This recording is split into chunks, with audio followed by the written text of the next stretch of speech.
Ko lang po kaya ako nasaktan. 'Di ba nasa vlog ko, nasaktan ako kasi, um, 'di ba may comment si Biancy dun sa post ni Doctor Love na siya yung pipiliin pa rin bandang huli. Sa totoo And welcome back po muli sa aking YouTube channel. It's me, Maya Vlogs, at isang mapagpalang araw na naman po sa ating lahat. So, kung ikaw po ay bago sa aking channel, ayan, pa-subscribe na po at huwag po natin kalimutang i-click ang notification bell for more updates. At syempre, huwag din po natin kalimutang suportahan ang ama at founder ng Kalingap, Kuya Val Santos Matubang, Kalingap Rob, at Edna Vlog, Jack Tapia Matubang, at sa lahat po ng K-Boys. For today's video is ating mapanood or atin pong marinig ang tunay pong naramdaman ni Kalingap Rob sa mga nangyayari sa ngayon. So, although hindi naman po siya talaga nag-open up ng kanyang nararamdaman, nasasaktan man siya or is talagang sinasarili niya po.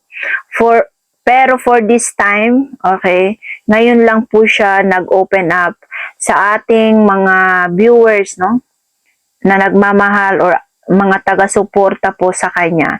So, ayan, panoorin po natin yung video. Ayan niyo po yun guys, kung ano man ang mangyari, kung ano man mangyari po, ay wala tayong magagawa. Ganun po talaga ang buhay. Ako mismo talaga di ko talaga ginusto 'to. Gusto ko talaga katahimikan, gusto ko maayos. Pero bakit nga ba nagkaganito? Kasi yung last vlog naman namin okey naman, tapos na sana, tapos na dapat. Ay, grabe. Grabe sa mundo ng social media talaga. Ito po ito. Sa totoo lang po kaya ako nasaktan. 'Di ba nasa vlog ko, nasaktan ako kasi, 'di ba may comment si Biancy dun sa post ni Doctor Love na siya yung pipiliin pa rin bandang huli. Sa totoo lang po, dun po talaga ako nasaktan. Nasaktan ako pero tahimik lang ako nung mga araw na yun. Hinayaan ko na lang. Kasi ba't ako nasaktan?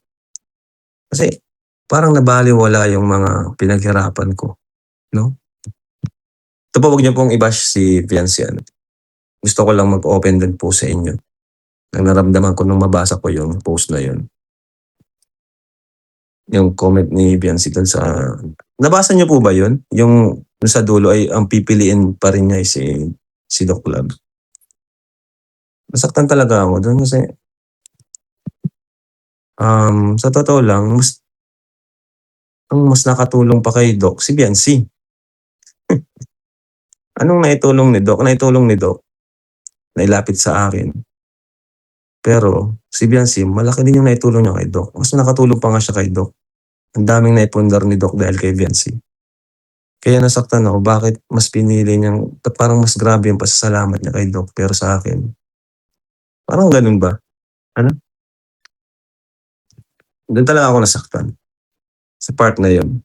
Okay na sana kung wala yung, saka ang dami rin nag-comment, saka dahil din dun sa comment na yun, muling nag-apoy. Kasi okay na yung vlog tapos na yung vlog. Okay na, tapos na. Ang ganda na ng vlog.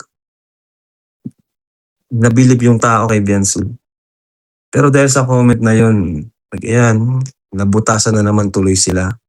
Nabutasan na naman sila. Kasi, bakit ka naman makakomment ng ganun na? Parang, nasaktan talaga ako. Sana kung pag-alis nila Biancy, nila nanay sa Kalingap ay maging maayos. Hindi yung bandang huli makikita ko na kung ano-ano na yun. Mababalitaan ko, di ba? Doon talaga, nasaktan talaga ako doon. So, ayan guys, talagang nasaktan po siya, pero ngayon lang po niya talaga inilabas. And, ayun nga, sana po kasi is tapos na po sana ang lahat kasi nung last vlog na po is okay na, nag-usap-usap na ng harap-harapan. Pero after that, last vlog kasi is nag-comments po doon si baby girl, na kung saan sinabi niya doon na mas pipiliin niya pa rin po si Mang Iking, no? Which is talagang lahat po ng mga supporter, lahat ng nakakaalam, no? Is talagang pinagkaguluhan na yung comments na Viancy na yun. Doon po nag-start kung bakit sila naman ay nabash. Sana kung walang comments na ganun, okay? Sana kung walang comments na ganun si Viancy noon is hindi po sila talagang nabash. Okay.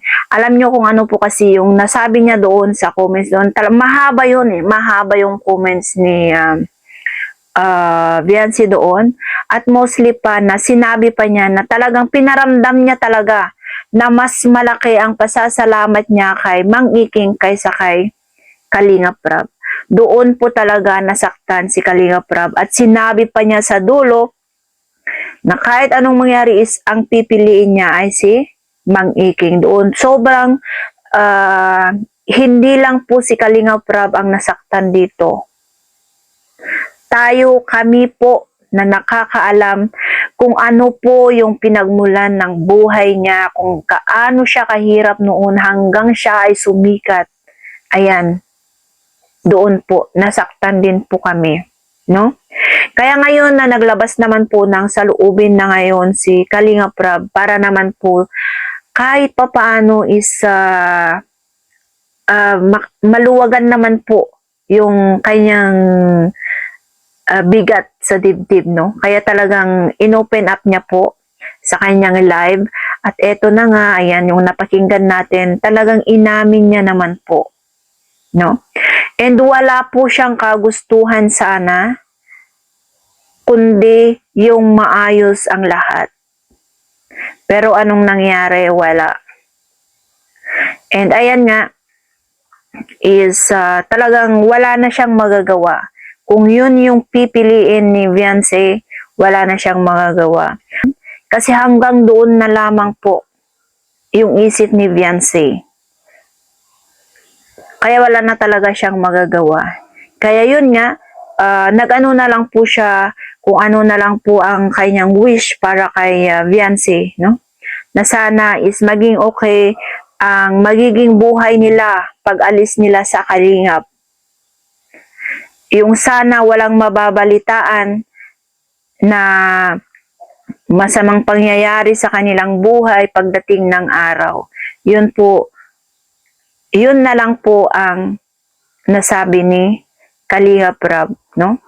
Kasi alangan naman, napipilitin niyang mag-stay kung talagang ayaw niya na. Although sa karamihan, noon pa, sinabi na nilang bitawan na. Pero yung umasa pa kasi si Kalingap Rab na maayos ang lahat, pero lalong gumulo ng gumulo, no? Kasi po, meron pa rin pong comments na nababasa.